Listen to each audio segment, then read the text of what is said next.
أعوذ بالله من الشيطان الرجيم بسم الله الرحمن الرحيم ويوم يحشرهم وما يعبدون من دون الله فيقول أأنتم أضللتم عبادي هؤلاء أم هم ضلوا السبيل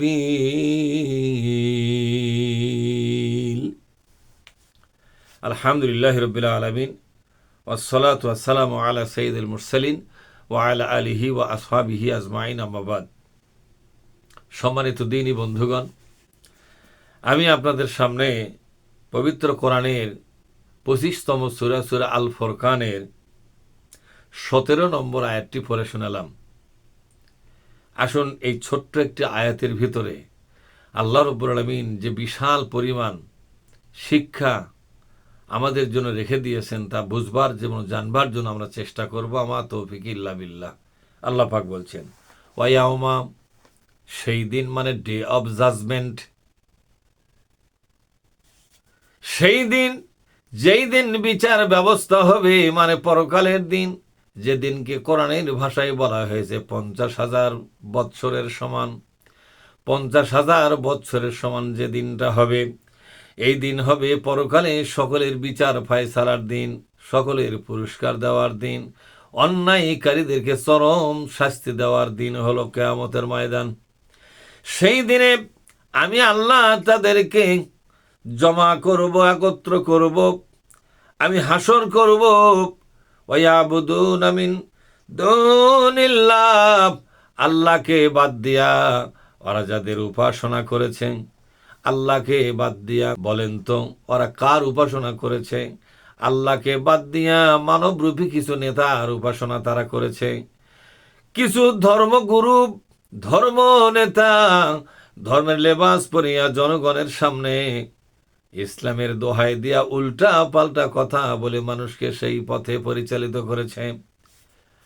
যেমন ইহুদি খ্রিস্টানদের আলেম ওলামা ইহুদি খ্রিস্টানদেরকে তাদের পূজারী বানাইয়া সঠিক ইসলাম থেকে বহুদূরে তাদেরকে নিয়ে যাওয়া হয়েছে। ফলে তারা বিভ্রান্ত হয়েছে, জাহান্নামের কীটে পরিণত হয়েছে। তা আল্লাহ তাআলা বলছেন কিয়ামতের দিন আমি ইসলামের দুশমনদেরকে, ইসলামের দুশমন ওই সমস্ত লোকদেরকে বলা হয় যাদের সামনে বারবার আল্লাহর কোরআনের আলোচনা পেশ করা হয় এবং তাদেরকে কোরআন মেনে চলার দাওয়াত দেওয়া হয় এবং দাওয়াত দেওয়া হয়, আসো গো বন্ধু, এই বাংলাদেশে আল্লাহর নাজিল করা কোরআনকে আমরা বাস্তবায়িত করি, বিজয়ী করি। আল্লাহর কোরআনের শাসন ছাড়া এই দেশের ভাগ্যের উন্নয়ন হবে না। আল্লাহর কোরআনের শাসন ছাড়া সত্যিকার সমাজ ব্যবস্থা কায়েম হবে না। জুয়া, লটারি, দুর্নীতি, সুদ, ঘুষ, নিয়োগ বাণিজ্য থেকে শুরু করে বিভিন্ন রকমের অন্যায় অবিচার এই সমাজ থেকে দূর হবে না যতদিন পর্যন্ত আমরা ইসলামকে প্রতিষ্ঠিত করতে না পারব। এই কথা বলার পর উল্টাভাবে যারা ইসলামের লোকদের উপরে দুশমনি করেছে, ইসলামের রাজনীতিকে নিষিদ্ধ করার জন্য উঠে পড়ে লেগেছে, কোরআনের রাজনীতি নিষিদ্ধ করার জন্য উঠে পড়ে লেগেছে, অথচ কোরআনের রাজনীতিকে পবিত্র বলা হয়েছে আর মানুষের তৈরি করা রাজনীতিকে নাপাক কিংবা অবৈধ বলা হয়েছে। আল্লাহ পাক বলছেন সেই সময় ফায়াকুল, আল্লাহ নিজেই বলবেন, ও জাহান্নামীরা, আনতুম আদলালতুম ইবাদি হাউলা, তোমরাই কি আমার বান্দাদেরকে নষ্ট করেছিলে? তোমরা তো সেই নেতা, তোমরা তো সেই পুরোহিত, তোমরা তো সেই ব্রাহ্মণ, তোমরা তো সেই বহিরা পাদ্রী, রাহাবান এবং রুহবান, তোমরা সেই মুফতি, তোমরা সেই আলেম, তোমরা সেই বক্তা, তোমরা সেই ইমাম, যারা নাকি যে কোনো মূল্যে সলে বলে কলে কৌশলে আল্লাহর বান্দাদেরকে ইসলামের আন্দোলন থেকে ফিরিয়ে দেওয়া যায়, সেই জন্য তারা ফতোয়াবাজি করেছে, বক্তৃতার মাধ্যমে উল্টা পাল্টা কথা বলে বাংলাদেশের জনগণকে ইসলামী আন্দোলন থেকে সরায় রেখেছে। আল্লাহ পাক বলছেন, এদেরকে সেদিন বলবো, কেন তোমরা আমার ইসলাম থেকে মানুষকে সরে দিয়েছিলে?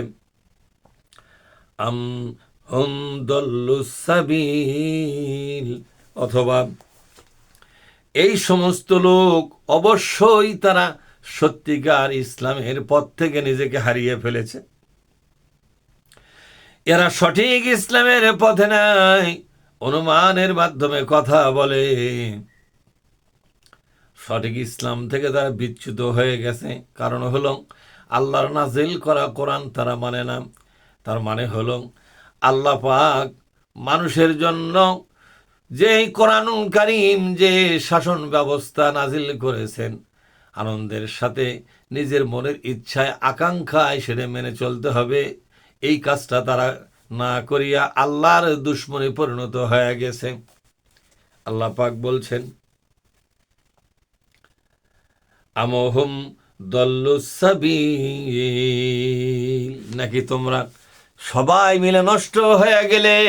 এ কথার দ্বারা আল্লাহ পাক প্রমাণ করে দিলেন, দুনিয়াবাসীরে, আল্লাহর কোরআনের পক্ষে যারা ছিল তারাই সঠিক পথে ছিল, আর যারা কোরআনের রাজনীতি না করিয়া, কোরআনের দল এবং পার্টি না করিয়া, কোরআনের প্রত্যেকটা আয়াতের প্রচার করার, মানুষের সামনে পৌঁছে দেওয়ার দায়িত্ব পালন না করিয়া তারা ওই সমস্ত জেনারেল নেতাদেরকে মেনে চলেছে।